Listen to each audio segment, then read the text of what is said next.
Hello दोस्तों। स्वागत है आपका द हिंदू न्यूज़ एनालिसिस में। मैं हूं आपका होस्ट और आपका दोस्त हर्षवर्धन त्रिपाठी, और आज हम द हिंदू न्यूज़पेपर 11 सितंबर 2022 का डिस्कस करने वाले हैं। इसमें जो इंपॉर्टेंट टॉपिक्स हमें डिस्कस करने हैं वो कुछ इस तरीके से हैं।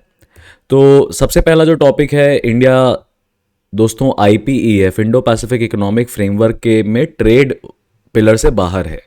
आईपीईएफ आपको पता है अमेरिका ने अनाउंस किया था, और क्यों इंडिया ट्रेड के बाहर है तो वो सारी चीज़ें हमें देखनी पड़ेंगी।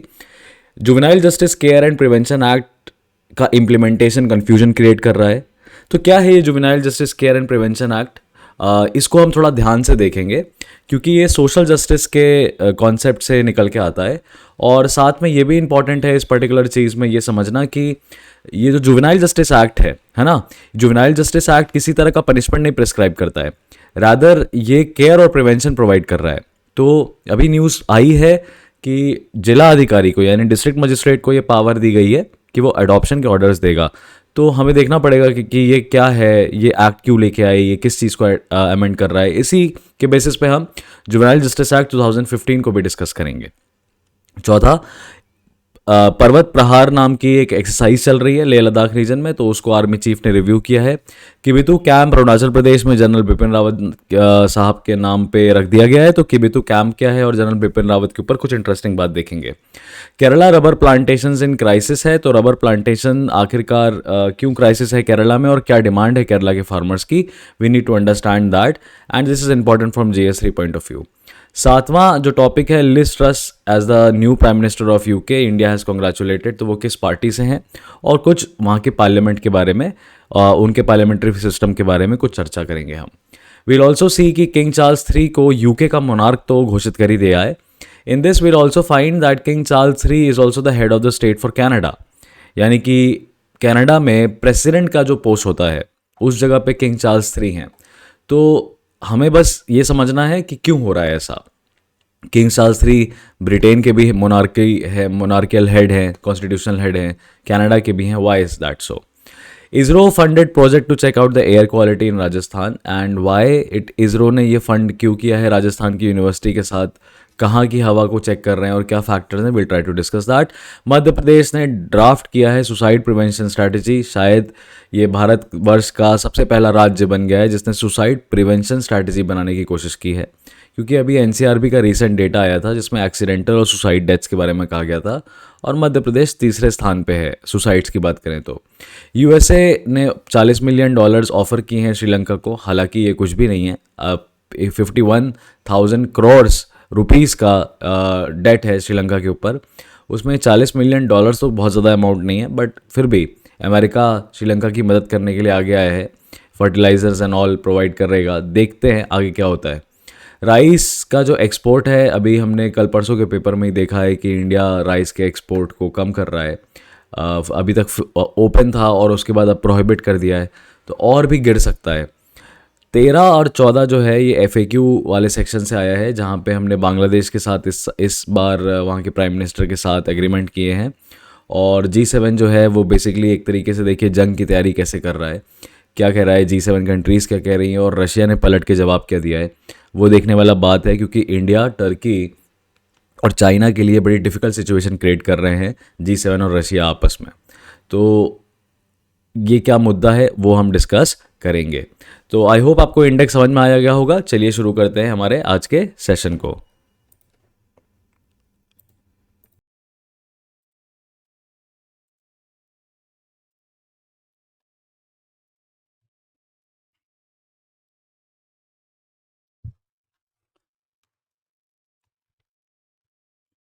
तो पहला टॉपिक है, इंडिया को ट्रेड के बाहर किया नहीं गया है। ये मत समझिएगा कि इंडिया को ट्रेड के बाहर किया गया है, आपको ये बस ध्यान रखना है कि इंडिया खुद ट्रेड के बाहर रह रहा है। अगर हम बात करें IPEF की, तो सबसे पहले समझ लेते हैं इंडो पैसिफिक इकोनॉमिक फ्रेमवर्क है क्या। ये Indo Pacific economic framework basically एक इनिशियल ग्रुप था 12 देशों का, अभी जिसमें 14 देश शामिल हो चुके हैं, 14 कंट्रीज शामिल हो चुकी हैं, जिसमें आप लगभग एशियान के सभी देशों को पाओगे। और इसमें बस आपको 2 देश हैं, लाओस और कंबोडिया। ये अगर आप हटा दीजिए तो फिर इनको हटा के एशियान के सारे मेंबर्स प्लस क्वाड के सारे मेंबर्स प्लस न्यूजीलैंड की बात करें और साउथ कोरिया की बात करें प्लस फिजी, ये सारे कंट्रीज़ को अगर हम मिला दें तो टोटल मिला के 14 देश हैं जो शामिल हैं। ये क्वाड समिट मई 2022 में अनाउंस किए गए थे। इनमें 4 बेसिक बातें होंगी, 4 पिलर्स की बात करेंगे, जिसमें trade, supply chains, clean economy यानी कि ग्रीन एनर्जी और फेयर इकोनॉमी की बात की जाएगी। इंडिया ट्रेड के बाहर इसलिए रहा है, इंडिया ट्रेड के बाहर इसलिए है क्योंकि इंडिया ने कहा कि हमें पता नहीं है कि क्या कमिटमेंट ये लोग हमसे मांगेंगे। इंडिया का आपको पता है वर्ल्ड ट्रेड ऑर्गेनाइजेशन में काफ़ी ज़्यादा प्रॉब्लम होती है वेस्टर्न कंट्रीज़ के कंपैरिजन में बात करें, क्योंकि वेस्टर्न कंट्रीज़ में जो एग्रीकल्चर है, आपको पता है एग्रीकल्चर मार्केट फोर्सेस पर ड्रिवन होता है, यानी कि जो prices of the food products हैं वो मार्केट डिसाइड करती है। अगर प्रोडक्शन ज़्यादा हो रहा है, लॉ ऑफ डिमांड सप्लाई के हिसाब से अगर प्रोडक्शन ज़्यादा हो रहा है तो मतलब सप्लाई ज़्यादा है, डिमांड कम है तो प्राइसेस कम हो जाएंगे, डिमांड ज़्यादा है, प्रोडक्शन कम है तो प्राइसेस बढ़ जाएंगे। जबकि इंडिया के केस में हम ऐसा नहीं देखते हैं। इंडिया के केसेस में मिनिमम फार्मर इनकम जो है उसको इंश्योर करने के लिए गवर्नमेंट पब्लिक मनी से किसानों को एमएसपी देती है। तो एमएसपी जो है वो गवर्नमेंट एक तरीके से क्या कर रही है, इंटरफेयर कर रही है एग्रीकल्चर एक्टिविटीज़ में, कॉमर्शियल एक्टिविटीज़ में। वेस्टर्न कंट्रीज कैपिटलिस्ट माइंडसेट की हैं, उनका कहना यह है कि गवर्नमेंट को मार्केट ड्रिवन सप्लाई सिस्टम्स में बहुत कम इंटरफेयर करना चाहिए, तभी इंटरफेयर करना चाहिए अगर वो कोई क्राइसिस की सिचुएशन फेस कर रहे हैं, इन दैट केस ओनली। तो इंडिया यहाँ पे कहता है कि हम सोशलिस्ट इकोनॉमी है, एग्रीकल्चर इकोनॉमी है और पॉवर्टी हमारे यहाँ पे एक रियल प्रॉब्लम है। तो इसीलिए इंडिया ने वर्ल्ड ट्रेड ऑर्गेनाइजेशन में, जैसा कि हम देख रहे हैं, इसी चक्कर में इंडिया ने आईपीएफ को ज्वाइन करने से भी थोड़ा सा रुक रहा है। इंडिया ये कोई पहला ऐसा नहीं है इंटरनेशनल एग्रीमेंट जिससे इंडिया बाहर हट रहा है। एक चाइना ने भी regional comprehensive economic partnership RCEP नाम का एग्रीमेंट करने की कोशिश की थी, जिसमें अराउंड 15 देश इन्वॉल्व हैं। इसमें ऑस्ट्रेलिया भी है, इसमें जापान भी है, इसमें साउथ कोरिया भी है। पर इंडिया ने उस टाइम पे भी ये बोला था कि हम किसी भी तरह के एग्रीमेंट में नहीं आ सकते जहाँ पे हम नेट कंज्यूमर बन जाएं, जहाँ पे हम मार्केट बन जाएं। इंडिया का जो 1.3 बिलियन का पॉपुलेशन है ना दोस्तों, वो सब कोई उसका फ़ायदा उठाना चाहता है। सब कोई समझता है इंडिया को कि 1.3 बिलियन जो पॉपुलेशन है ये तो कंज्यूमर है, तो कुछ ऐसा आइटम बनाया जाए जो इनको टिकाया जा सके। और इंडिया को ये बात पता है कि हम नेट कंज्यूमर नहीं बन सकते करंट टाइम्स में, क्योंकि नेट कंज्यूमर बनने का मतलब ये है कि आप एक तरीके से दूसरे के अधीन हो जाओगे, है ना। तो इंडिया बड़ा कॉन्शियस रहता है इस जगह पे। तो पीयूष गोयल मिनिस्टर साहब मीटिंग में बैठे हैं जहाँ पे आईपीएफ की मुलाकात हुई है, तो वहाँ पे इन्होंने साफ कह दिया कि हमें कमिटमेंट्स का पता नहीं है, इसलिए हम क्या करेंगे, मीटिंग्स में डिस्कस करते रहेंगे, लेकिन ट्रेड के ऊपर हम कोई बात नहीं करेंगे। हम कोशिश करेंगे कि सप्लाई चेन्स, क्लीन एनर्जी और फेयर इकोनॉमी में जो भी इनके टर्म्स एंड कंडीशंस होंगी हम उसको मानेंगे। आगे बढ़ें। ये अगला जो टॉपिक है ये बहुत इंपॉर्टेंट टॉपिक है और GS3 के पॉइंट ऑफ व्यू से इंपॉर्टेंट है, क्योंकि इसमें कहा गया है कि नए अडॉप्शन रूल्स जो हैं वो बड़ा कन्फ्यूजन क्रिएट कर रहे हैं। तो कन्फ्यूजन क्या है, कन्फ्यूजन किस चीज़ का है? कन्फ्यूजन बेसिकली इस चीज़ का नहीं है कि कौन से बच्चे अडॉप्ट करने हैं। कन्फ्यूजन इस चीज़ का है कि फैसला कौन देगा। क्यों? क्योंकि देखिए 1000 पेंडिंग केसेस अडॉप्शन के हैं, कहाँ पे? कोर्ट्स में 1000 पेंडिंग केसेस हैं। लेकिन अभी रिसेंटली 2021 में जो बिल पास हुआ है juvenile justice care and prevention act का, उसमें ये पावर कोर्ट से ट्रांसफ़र कर दी गई है जिलाधिकारियों को। तो जिलाधिकारी फ्रेश मैटर सुनेगा, जिलाधिकारी पेंडिंग मैटर सुनेगा, किसी के बारे में इसमें क्लियर रूप से नहीं बताया गया है। तो अभी हुआ क्या, यहाँ पे एक पूरा मैटर आपको बताया गया है, जहाँ पे एक महिला है जो कि अराउंड 7 मंथ ओल्ड गर्ल को अडॉप्ट करने के लिए कोर्ट ने आदेश दिया है, और वो महिला बेसिकली काफ़ी लंबे समय से अडॉप्शन के लिए प्रोसेस में लगी हुई थी। 34 साल की महिला है, गुजरात की। उसने क्या किया, जब बच्चे को अडॉप्ट कर लिया तो क्या हुआ, बच्चे को अडॉप्ट करने के बाद ऑब्जर्वेशन करते हैं कि पेरेंट्स कैसा कर रहा है, क्या कर रहा है, उसके बाद एक फाइनल एडॉप्शन ऑर्डर देते हैं। तो यानी कि बच्चा अगर अडॉप्ट करना है पेरेंट को, तो सबसे पहले बच्चे को ले जाने की अनुमति होती है। तो हम इसको कहते हैं प्री एडॉप्शन, यानी अडॉप्शन के पहले pre adoption foster care, we call it pre adoption foster care. Pre adoption foster care बढ़िया रही तो फिर ये बच्चों को बेसिकली ट्रांसफ़र कर दिया जाता है, इनकी कस्टडी और गार्जियनशिप दोनों ट्रांसफ़र कर दिया जाता है, और ये होता है कोर्ट के ऑर्डर से। अब चूंकि ये मामला हमें पता है कि रिसेंटली एक्ट अमेंड हुआ है और कोर्ट की ये पावर जिलाधिकारी को दे दी गई है, तो कोर्ट ने फाइनल एडॉप्शन ऑर्डर देने से मना कर दिया और कहा कि जिलाधिकारी would be the right person. जबकि फॉस्टर केयर और प्री एडॉप्शन की जो प्रोसीडिंग्स हैं वो कोर्ट में हुई हैं। तो अब ऐसी एक महिला का केस जो है टोटल फंस गया है। तो इसी में ये कहा जा रहा है कि हर साल हमारे यहाँ 3500 यानी 3500 एडॉप्शन केसेस होते हैं, जिसमें से अभी करेंटली 1000 पेंडिंग चल रहे हैं। तो जुवेनाइल जस्टिस एक्ट 2015 को अमेंड किया गया था पार्लियामेंट में 2021 में, और फाइनल ऑर्डर की पावर जिलाधिकारी को दी गई। कारा की बात करें, व्हाट इज कारा? तो सेंट्रल एडॉप्शन रिसोर्स अथॉरिटी नाम की एक स्टैट्यूटरी बॉडी है। क्या है इसका full form? Central adoption resource authority. ये बेसिकली एक स्टैट्स मेंटेन करती है। क्या मेंटेन करती है? स्टैट्स, रिकॉर्ड मेंटेन करती है।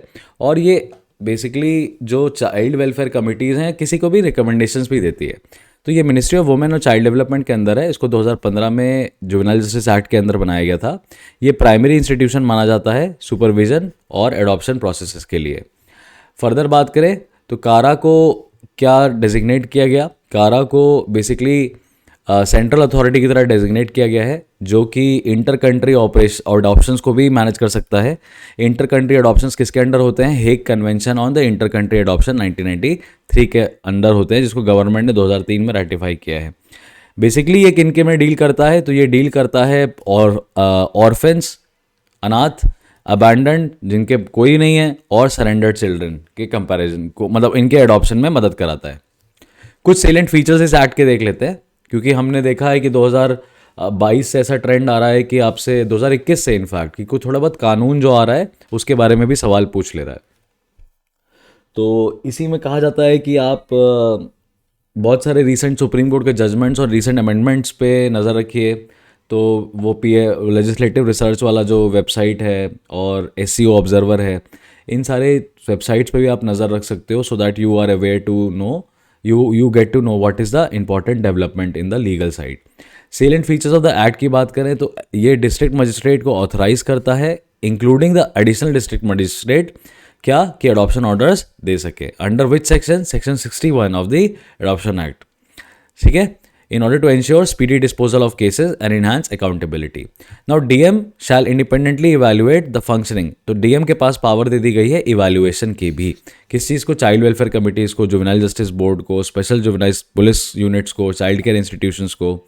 प्रेजेंटली 3 तरह के ऑफेंसेस हैं इस एक्ट के अंदर, जिनको हम बेसिकली क्या कहते हैं? They are in conflict with the law. अब जुवेनाइल जस्टिस एक्ट 2015 के अगर कुछ सेलेंट फीचर्स की हम बात करें तो ये जो पार्लियामेंट में 2015 में लाई गई थी, किसको रिप्लेस करने के लिए? Juvenile delinquency law, juvenile justice care and prevention act 2000 को रिप्लेस करने के लिए जुवेनाइल जस्टिस एक्ट 2015 लाए थे। ये एक्ट बेसिकली अचीव करना चाहती है United Nations convention on the rights of child को, जो कि इंडिया ने रेटिफाई किया है बेसिकली 11 दिसंबर 1992 को। और 1992 ये बेसिकली 1989 का कन्वेंशन है। और जो एज ग्रुप है चिल्ड्रन की वो 16 से 18 साल की है, जिनको ये जुवेनाइल्स कहता है कि ट्रायल ऑफ जुवेनाइल्स हैं, और जो कि 16 से 18 साल के हैं, उनको एडल्ट्स की तरह ट्रीट किया जाएगा in cases where crimes were to be determined. Nature of the crime and whether the juvenile should be treated as a minor और a child was to be determined by a juvenile justice board, JJB। ठीक है, the act streamline adoption procedures for orphans, abandoned and surrendered children. Act ने foster care जो है वो भी introduce करी। Existing central adoption कारा को रखा गया, उसको स्टैट्यूटरी बॉडी का स्टेटस ही मिला इस एक्ट के अंदर भी, और उसको बेसिकली इनेबल कर दिया गया to perform its function more effectively. Law ने ये भी प्रोविजन बनाया है कि डिसेबल्ड चिल्ड्रन और फिजिकली और फाइनेंशियल इनकेपेबल चिल्ड्रन को वो प्रायोरिटी देगा। इसके अलावा कुछ स्पेशल प्रोविजंस भी बनाए हैं, जहाँ पे चाइल्ड ऑफेंडर्स इन्वॉल्व हैं हीनस ऑफेंसेस में और 16 से 18 साल के हैं, तो उनसे रिलेटेड भी स्पेशल प्रोविजंस हैं। फर्दर बात करें तो जुवेनाइल जस्टिस बोर्ड जो है उसको ये ऑप्शन दिया गया है कि वो केस को ट्रांसफ़र कर सकता है, हीनस ऑफेंसेस के यानी सीरियस ऑफेंसेस के केसेस को ट्रांसफ़र कर सकता है वो कोर्ट ऑफ सेशन में, after conducting a preliminary inquiry. तो ये चीज़ें आप याद रखिएगा कि हमने इसमें कारा के बारे में पढ़ा, जुवेनाइल जस्टिस बोर्ड के बारे में पढ़ा, JJ एक्ट 2015 के बारे में पढ़ा, 2022 की एक्ट, 21 के एक्ट तो बेसिकली हम पढ़ ही रहे हैं, और हमने जुवेनाइल डेलिक्वेंसी लॉ जिसको 2000 में इंडिया ने बनाया था, और इंडिया ने वो कन्वेंशन का जो अडॉप्ट किया, यूनाइटेड नेशन का कन्वेंशन 1992 में अडॉप्ट किया। इसके अलावा कौन सा कन्वेंशन था? हेग कन्वेंशन था, जो कि हेग कन्वेंशन कह रहा है कि इंटर कंट्री अडॉप्शन कैसे करना है। तो ये सारी बातें हो गई जुवेनाइल जस्टिस के ऊपर। अगले करंट अफेयर्स पे आते हैं। आर्मी चीफ ने पर्वत प्रहार प्रहार एक्सरसाइज को रिव्यू किया है। ये पर्वत प्रहार एक्सरसाइज देखिए क्या है, हमारे यहाँ पे बहुत सारे नए टेरेन व्हीकल्स आए हैं, जैसे कि हमारी K9 वज्र हॉविट्जर है, चिनूक हेलीकॉप्टर्स है। तो इन सबको टेस्ट करने के लिए, ऑपरेशनल प्रिपेयर्डनेस को चेक करने के लिए कमांडर जो है ग्राउंड पे ये एक्सरसाइज कर रहे हैं, पर्वत प्रहार। तो पर्वत प्रहार मिलिट्री एक्सरसाइज जो कि लद्दाख में कंडक्ट की जा रही है, ये एक एक्सरसाइज है जहाँ पे modern inducted all terrain vehicles जो हैं उन सबको टेस्ट किया जाएगा। ये ऐसे समय पे हो रहा है जहाँ इंडिया और चाइना ने अभी रिसेंटली बात करी है पेट्रोलिंग पॉइंट 15 पे डिसंगेज करेंगे, और वो कहाँ करेंगे, गोगरा और हॉट स्प्रिंग्स पे करेंगे, गोगरा एंड हॉट स्प्रिंग्स पे करेंगे। आर्मी चीफ की बात करें तो general Manoj Mukund Naravane army day की बात करें तो 15 जनवरी, आर्मी डे की बात करें तो 15 जनवरी इंपॉर्टेंट हो जाता है। Let's move ahead. Kibithu camp को जनरल बिपिन रावत साहब के नाम पर रीनेम कर दिया गया है। अब जनरल बिपिन रावत जी आपको पता है फॉर्मर CDS रह चुके हैं, चीफ ऑफ डिफेंस स्टाफ रह चुके हैं। CDS की जो टेन्योर रहता है वो 5 ईयर रहता है, और वो 65 ईयर्स तक एक्सटेंड किया जा सकता है, ठीक है। और CDS की पोस्ट बेसिकली एक तरीके से जॉइंट कमांड करने में कारगर रहती थी। तो CDS साहब अरुणाचल प्रदेश के किबिथु कैंप के कमांडिंग ऑफिसर रह चुके हैं 1999 और 2000 में, और उसी के कारण इनको क्या कर दिया गया, इस किबिथु कैंप को जनरल बिपिन रावत कैंप के नाम से जाना जाएगा। अब ये गवर्नमेंट ऑफ इंडिया ने नॉर्थ ईस्टर्न रीजन में जो डेवलपमेंट स्टार्ट किया है, जो विलेजेस में, वो किस प्रोग्राम के अंदर कर रहा है, उस प्रोग्राम का नाम है vibrant village programme. Vibrant village programme याद रखिएगा, राइट। अरुणाचल प्रदेश की बाउंड्री किन किन राज्यों के साथ है या किन किन कंट्रीज के साथ है, तो राज्यों से तो हम बात करें तो नीचे आसाम, सिक्किम, इन सब के साथ है। लेकिन अगर कंट्रीज की बात करें तो याद रखिएगा नेपाल के साथ अरुणाचल की बाउंड्री नहीं है। 3 देश जिनके साथ अरुणाचल की बाउंड्री है वो है चाइना, म्यांमार और बेसिकली चाइना म्यांमार के साथ साथ भूटान, चाइना म्यांमार के साथ साथ भूटान, याद रखिएगा, ठीक है। चीफ ऑफ डिफेंस स्टाफ को पॉस्ट्यूमसली अभी पद्म विभूषण भी दिया गया है, और ये इनकी जो मौत हुई वो हेलीकॉप्टर क्रैश से हुई। वो सारे फुटेज हमने तो देखा ही होगा, उसमें एक हेलीकॉप्टर सीधे ज़मीन पर आके गिर जाता है। तो जो वो एक्टिविटी कर रहा है उसको हम कह रहे हैं controlled flight to terrain, controlled flight into terrain. ये इसलिए हुआ क्योंकि सडनली मौसम बदल जाने की वजह से बादल आ गए, और जो पायलट था उसको स्पेशल डिसोरिएंटेशन हो गया, मतलब उसको ज़मीन और हवा का उतना अंदाज़ा नहीं लगा कि कितने नीचे ज़मीन है। तो इस वजह से बेसिकली सारा कन्फ्यूजन हुआ, और जितने लोग थे हेलीकॉप्टर में सारे के सारे मारे गए। तो ये याद रखिएगा कि Kibithu camp renamed after general Bipin Rawat देखा आपने, और इसके बाद देखा कि आर्मी चीफ जो हैं उन्होंने रिव्यू करी है पर्वत प्रहार, ठीक है। Let's move ahead. केरला का रबर प्लांटेशन क्राइसिस में है। क्यों भाई, केरला का रबर प्लांटेशन आखिर क्राइसिस में क्यों है? केरला को हम हॉट बेड भी बोलते हैं, हार्ट लैंड भी बोलते हैं रबर का। सारी की सारी रबर कहाँ ग्रो होती है? केरला में, एक तरीके से। तो केरला के जो किसान हैं उनको 2 तरीके की दिक्कत हो रही है इस समय। सबसे पहला ये है कि केरला जो रबर है, रबर उगाने का जो कॉस्ट ऑफ प्रोडक्शन है दोस्तों, वो बहुत ज़्यादा महंगा हो गया है। वही हो सकता है कि सीड्स महंगे हो, उसके रिलेटेड फर्टिलाइजर्स महंगे हो, और दूसरा ये है कि प्राइसेस भी गिर गए हैं।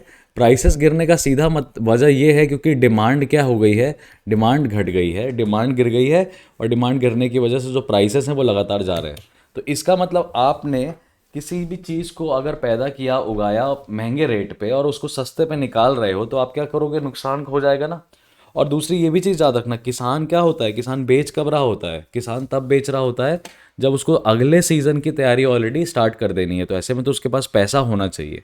तो किसानों का बेसिकली बड़ा प्रॉब्लम है, और इस पर गवर्नमेंट या स्टेट की, ना ही सेंटर की कोई भी स्टेप्स ले रही है। तो इंडिया का लार्जेस्ट जो रबर प्रोडक्शन है वो लेटेक्स, जिसको हम कहते हैं लेटेक्स, क्या कहते हैं? लेटेक्स। ये लेटेक्स होता है केरला में। इंडिया जो है बेसिकली, एक प्रॉब्लम और भी है कि इंडिया चाइना से, साउथ कोरिया से, है ना, साउथ ईस्ट एशियन नेशन की कुछ कंट्री से बड़े सस्ते में रबर जो है इंपोर्ट कर ले रहा है। तो केरला के किसानों ने ये कहा है कि अगर आपके पास सब्सटीट्यूट प्रोडक्ट अवेलेबल है, एक में हमारे रबर का ऑप्शनल, अगर कोई आपके पास दूसरा चीज़ है और वो बाहर का है, तो लोग, लाइबिलिटी है कि लोग क्या करेंगे? खरीद लेंगे। तो आप उसमें इंपोर्ट ड्यूटी को बढ़ाइए। और ये भी बोला है कि हमें सब्सिडी भी दीजिए ताकि हम बेसिकली प्लांटेशन तो कर पाए, वरना रबर का प्रोडक्शन सडनली डाउन चला जाएगा और रबर के किसान जो है वो भी नुकसान फेस कर सकते हैं। इसी सबको मैनेज करने के लिए एक रबर बोर्ड बनाया गया है। तो रबर बोर्ड जान लीजिएगा, कोई भी बोर्ड आप कहीं पे भी पढ़िए, you read any board anywhere, you will find that these boards are statutory bodies, और ये फंक्शन किसी ना किसी मंत्रालय के अंडर करते हैं। तो ministry of commerce and industry, ministry of commerce and industry काफ़ी इंपॉर्टेंट इंडस्ट्री है। Ministry of commerce and industry rubber को भी देखती है, वीट राइस इन सबको भी देखती है, तो तमाम तरह के काम करती है। तो आप इसको पढ़िएगा। आगे बढ़ते हैं। लिज ट्रस को न्यू पीएम ऑफ यूके की तरह चुना गया है, इंडिया ने कॉन्ग्रेचुलेट किया है, बहुत अच्छी बात है। प्राइम मिनिस्टर नरेंद्र मोदी ने अपने नए British counterpart prime minister Liz Truss से सलाह मशवरा किया है, बातचीत करी है 10 डाउनिंग स्ट्रीट और न्यू दिल्ली के बीच में कोऑपरेशन के लिए। अब सवाल यह है कि लिज ट्रस जो है वो किस पार्टी के हैं। तो लिज ट्रस वहाँ पे ब्रिटेन के कंजर्वेटिव पार्टी के हैं। और दूसरा, official residence, British prime minister के ऑफिशियल रेसिडेंस को हम क्या बुलाते हैं, तो हम ऑफिशियल रेसिडेंस को बुलाते हैं 10 डाउनिंग स्ट्रीट, 10 डाउनिंग स्ट्रीट।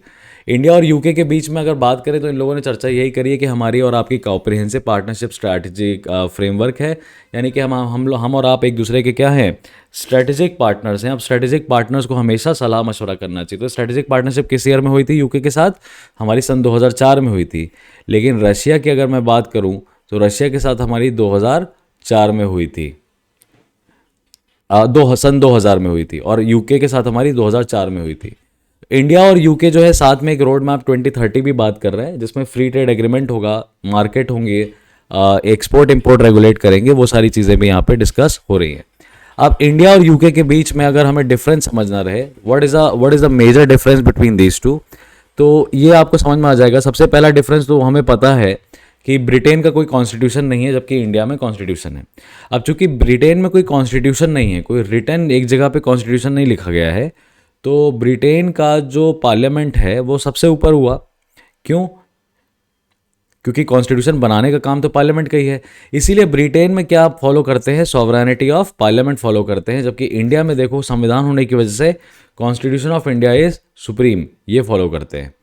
और इसके बाद अदर चीज़ बात करें तो इंडिया में रिपब्लिकन सिस्टम है, यानी कि हम अपना जो हेड ऑफ द स्टेट है वो इलेक्ट करते हैं, रिपब्लिकन सिस्टम में इलेक्ट करते हैं, और जो हेड ऑफ द स्टेट और हेड ऑफ द गवर्नमेंट है वो साथ साथ में काम करेंगे, है ना। तो इंडिया में हेड ऑफ द स्टेट जो है वो प्रेसिडेंट है। प्रेसिडेंट होने का मतलब ये नहीं है कि प्रेसिडेंट का बच्चा जो है वो भी प्रेसिडेंट बन सकता है। यही तो बात है खास बात कि इंडिया में प्रेसिडेंट भी इनडायरेक्ट इलेक्शन से आता है, और जो मोनार्क है ब्रिटेन में वो हेरिडिटरी पोस्ट है। तो ये हमें बेसिक बातें ध्यान में रखनी थी जब हमने ये वाली खबर पढ़ी। इसके बाद किंग चार्ल्स III को यूके का मोनार्क प्रोक्लेम कर दिया है। किंग चार्ल्स III को यूके का मोनार्क प्रोक्लेम कर दिया है, और ये कहते हैं कि हमें इसी बात का सबसे ज़्यादा डर था कि हमारी जो ये माता जी हैं, उनके निधन के बाद मुझे बस यही डर था, क्योंकि मुझे सत्ता नहीं संभालनी थी। किंग चार्ल्स III का ऐसा कहना है कि मुझे सत्ता नहीं संभालनी थी। और तुम्हें पता है कि यहाँ पे किंग चार्ल्स III अपनी मदर को होमेज पे करने गए थे, और वहाँ पे क्राउड उनको चीयर कर रही थी कि हमारा नया एम्परर आ गया है। तो ये सारी चीज़ें आपको बेसिकली ये बताता है कि कोई एक पर्टिकुलर कह दें कि कोई एक पर्टिकुलर रिलीजन गलत है, कोई एक पर्टिकुलर चीज़ गलत है, तो बड़ा ही वेग हो जाएगा। लेकिन ऐसा देखने को मिलता नहीं है, क्योंकि भाई ये एक तरह का देखो मॉरल ड्यूटी भी है, मॉरल ऑब्लिगेशन भी है कि हम रानी के मरने पे दुखी हों। पर ठीक है, उनकी रानी थी वो समझें, हमारी तो है नहीं। तो इसमें हमें क्या समझना है डियर, ये समझना है कि देखो किंग चार्ल्स जो हैं ये हेड ऑफ द स्टेट यानी प्रेसिडेंट की पोस्ट पे बैठेंगे कनाडा पे भी। क्यों? क्योंकि कनाडा अभी भी कॉमनवेल्थ के अंडर उसका पार्ट है, ऐसा जस्टिन ट्रूडो वहाँ के जो प्राइम मिनिस्टर है उनका कहना है। 28 लोगों की बैंड जो है वो बनाई गई है, और उन्होंने कौन सा एंथम गाया, God save the king. God save the king is a song that this sung during the 21 run gun salute, and this is Canada का नेशनल एंथम। सिमिलरली यहाँ पे भी ऐसी एक्टिविटी हुई जहाँ पे जो 73 year old Prince of Wales हैं, कहाँ के प्रिंस हैं ये, वेल्स के प्रिंस हैं, उनको क्वीन एलिजाबेथ II से ये बेसिकली जो फॉर्मल डिक्लेरेशन है ये मिल गया, और ऑफिशियल रेसिडेंस उनका चेंज हो गया, और वो अभी स्कॉटलैंड हो गया है।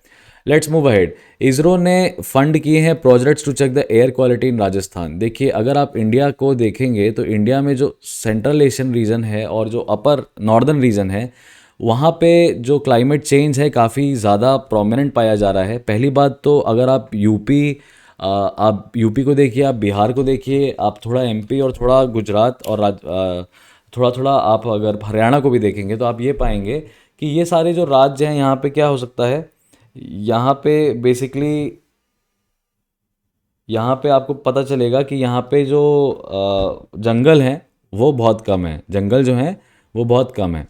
दूसरी बात ये भी है कि यहाँ पे एंथ्रोपोजेनिक एक्टिविटीज़ बहुत ज़्यादा होती है। एंथ्रोपोजेनिक एक्टिविटीज़ किसको कहते हैं हम? Human led activities.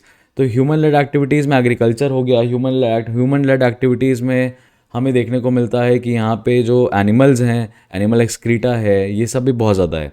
तो एंथ्रोपोजेनिक एक्टिविटीज़ की वजह से क्या होता है, यहाँ की जो हवा है वो काफ़ी ख़राब होती है और ये हवा फ्लो करके राजस्थान दिल्ली की तरफ चले जाती है। और राजस्थान और दिल्ली में क्या है, ड्राई क्लाइमेट है। ड्राई क्लाइमेट होने की वजह से वहाँ पे एरोसॉल्स यानी कि जो ये सारी हवाएं हैं ये कंडेंस होके के एक तरीके से हवा में ही रह जाती हैं। उससे राजस्थान दिल्ली की एयर क्वालिटी जो है वो डिटोरिएट कर रही है। तो लास्ट ईयर तक बड़ा यूज़ में था कि स्टबल बर्निंग की वजह से दिल्ली की हवा डिटोरिएट होती है। अब यही एक तरीके का तीर जो है नॉर्थर्न और नॉर्थ ईस्टर्न जो मतलब कह लीजिए सेंट्रल इंडिया के जो स्टेट्स हैं उन पे भी आरोप लग रहा है। तो इसरो ने इसीलिए 34.7 लाख का ये प्रोजेक्ट जो है वो फंड किया है और बोल रहा है कि हम अटेम्प्ट करेंगे एनालाइज करने का कि एम्बियंट एयर क्या है यहाँ पे। ठीक है, एम्बियंट एयर यहाँ पे क्या है, और उसी में हम फिजिकल, केमिकल, फोटोकेमिकल प्रोसेसेस जो हैं उन सबको समझने की कोशिश करेंगे। इंडो गैजेटिक प्लेन्स की बात करें तो वो high levels of anthropogenic emissions हैं उनमें, और गैसेस और फॉग है वो बहुत लंबी दूरी तक ट्रैवल कर लेते हैं इंक्लूडिंग राजस्थान, और वहाँ की एयर क्वालिटी को डिटोरिएट करते हैं। तो इसलिए ये क्या हो रही है, ये फंडिंग हो रही है। मध्य प्रदेश को ने ड्राफ्ट सुसाइड प्रिवेंशन स्ट्रैटेजी रखी है, बड़ी अच्छी बात है। एमपी देखिए टॉप पे है, आई मीन थर्ड रैंक है एमपी की थर्ड रैंक है। किसमें? एनसीआरबी का, नेशनल क्राइम रिकॉर्ड्स ब्यूरो का, एनसीआरबी का एक डेटा आया है जिसमें एक्सीडेंटल डेथ्स और सुसाइड्स इन इंडिया की बात करी 2020 में। इसमें शॉकिंग बात यह है कि 1,53,000 लोगों ने से ज़्यादा लोगों ने सुसाइड अटेम्प्ट किया, जिसमें से 14,758 लोग जो हैं वो ख़त्म हो गए। और सबसे ज़्यादा सुसाइड महाराष्ट्र में पाया गया है, सबसे कम सुसाइड तमिलनाडु में पाया गया है। सुसाइड का बहुत बड़ा कारण है, सुसाइड का बहुत बड़ा कारण एक तरीके से मेंटल डिस्ट्रेस हो सकता है। मेंटल डिस्ट्रेस देखिए आप, ये ऐसे स्टेट्स हैं महाराष्ट्र और बेसिकली तमिलनाडु जिनकी जीडीपी बहुत ज़्यादा अच्छी है। तो जीडीपी अच्छी होने का मतलब ये है कि जेब अच्छी है, जेब अच्छी होने का ये मतलब नहीं है कि मानसिक संतुलन भी सही है। तो उस चक्कर में एमपी ने क्या किया है, ये प्रिवेंशन स्ट्रैटेजी बना रहा है। अब प्रिवेंशन स्ट्रैटेजी में फर्स्ट रिस्पॉन्डर की तरह तुरंत पहुंच जाना, डिस्ट्रेस कॉल तुरंत लग जाना, या कोई भी व्यक्ति है जो कि लोन वोन चुकाना है जिसको और उसके पास पैसे नहीं है, तो ऐसी चीज़ों का जो इंटरवेंशन है, गवर्नमेंट इंटरवीन करेगी फॉर लिमिटेड टाइम पीरियड। तो ये सारी चीज़ों पे इसने काम कर लिया है। मध्य प्रदेश पहला राज्य हो गया जिसने ड्राफ्ट सुसाइड प्रिवेंशन स्ट्रैटेजी अपनी डिज़ाइन करना स्टार्ट कर दिया है। और इसने देखो एक्सपर्ट्स कहाँ के रखे हैं, इसने experts state medical education minister हैं ये बेसिकली, और इन्होंने एक्सपर्ट्स भी स्टेट एजुकेशन से ही रखे हैं। और उसके साथ साथ इन्होंने साइकोलॉजिस्ट को भी इंक्लूड किया है, रिसर्चर्स को भी इंक्लूड किया है इन सब चीज़ों के लिए। तो ये अपने आप में एक लॉडेबल एफर्ट है एमपी गवर्नमेंट का। इसी लाइट में अगला सवाल है, अगला सवाल देख सकते हो आप कि यूनाइटेड स्टेट्स ऑफ अमेरिका ने क्या प्रॉमिस किया है, श्रीलंका को $40 मिलियन देगा। ठीक है, देगा। और ये क्यों देगा?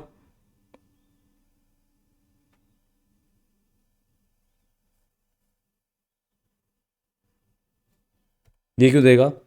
क्योंकि बदले में श्रीलंका अमेरिका को फर्टिलाइजर्स बेचेगा। तो ये सारी चीज़ें जो हैं ये एक अच्छा, इनके बीच में भी देख रहे हो आपके यूनाइटेड स्टेट्स ऑफ अमेरिका किस तरीके से इनडायरेक्टली चाइना को कॉर्नर करने के लिए श्रीलंका को एल्योर कर रहा है, लोन दे रहा है। मेरे हिसाब से तो अगर अमेरिका को अगर ग्रैंड मूव लेना है तो क्वाड में जो है, क्वाड के अंदर, क्वाड अगर ड्रॉ करें हम, क्वाड्रिलेटरल ड्रॉ करें जिसमें हम अमेरिका को, इंडिया को, साउथ इसमें जापान को, ऑस्ट्रेलिया को अगर कनेक्ट कर दें तो जो भी कंट्रीज़ आ जाएं इसके अंदर में, उन सबको क्वाड का हिस्सा बना लेना चाहिए। तो अपने आप चाइना का इन्फ्लुएंस जो है वो कम होते हुए दिखाई देगा। तो यूएसआईडी के एडमिनिस्ट्रेटर हैं समंथा पवार, उन्होंने कहा है कि हम श्रीलंका विजिट करने जा रहे हैं, और उन्होंने ये चीज़ें अनाउंस की हैं इसलिए क्योंकि श्रीलंका का वर्स्ट इकोनॉमिक क्राइसिस है, और फूड और फ्यूल और मेडिसिन जैसी चीज़ों की भी, बेसिक नेसेसिटीज़ की भी वहाँ पे क्राइसिस हो रही है।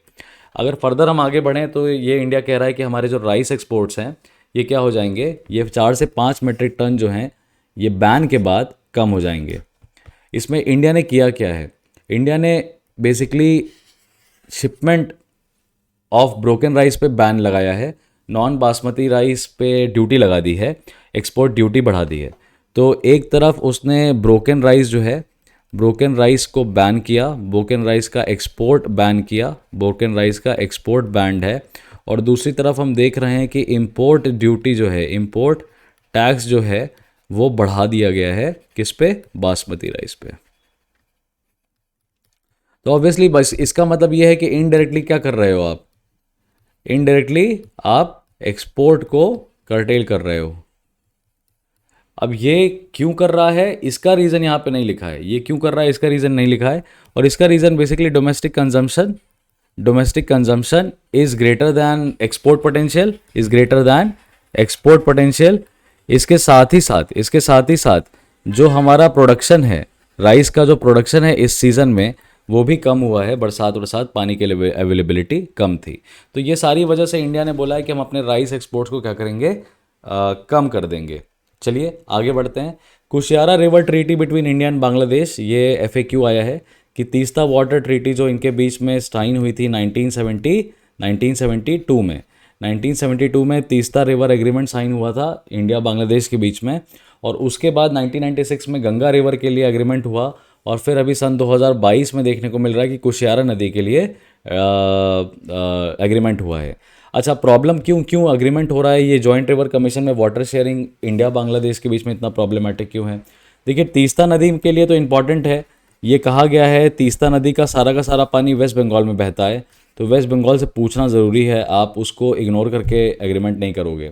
दूसरा, अगर हम कुशियारा नदी को मैप में यहाँ पे देखें तो ये है कुशियारा नदी, ये आसाम से बेसिकली फ्लो करती है बांग्लादेश में, और ओरिजिन इसका और पहले है। तो ये डिस्ट्रीब्यूटरी है बराक रिवर की, किसकी डिस्ट्रीब्यूटरी है, बराक रिवर की डिस्ट्रीब्यूटरी है, ये आपको पता होना चाहिए, बराक रिवर की डिस्ट्रीब्यूटरी है, कनेक्ट करेगी बेसिकली आसाम को बांग्लादेश से।